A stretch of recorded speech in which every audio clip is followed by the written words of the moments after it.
ท่านผู้ชมครับอีกไม่กี่นาทีจากนี้ไปท่านจะได้พบกับมหกรรมฟังเพลงทิ้งไฟตีนผูกครั้งที่5นี้เป็นบรรยากาศของพี่ๆนักดนตรีนะครับซึ่งวันนี้วงใหญ่มีเวทีใหญ่7วง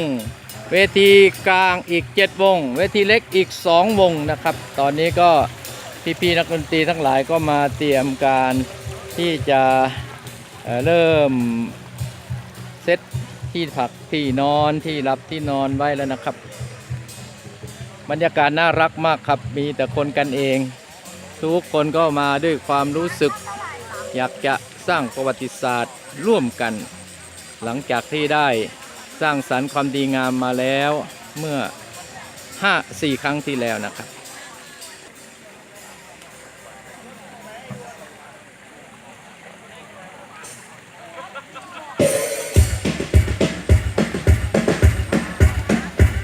ตีเริ่มกระเฉบกระเฉงขึ้นแล้วนะครับ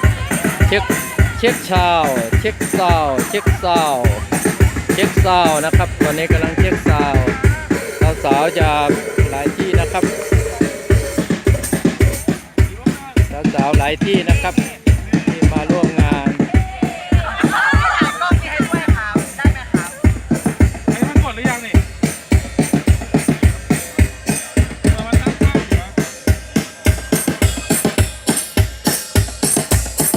ตอนนี้เป็นการทดลองเสียงอยู่นะครับยังไม่ได้แสดงจริงนะครับเพียงแค่ทดลองเสียงเท่านั้นนะครับตอนเล่นจริงท่านจะอยู่กับที่ไม่ได้เลยนะครับเพราะว่ามดกัดขั้นนะครับ นึกว่าลุกเต้นมดกัด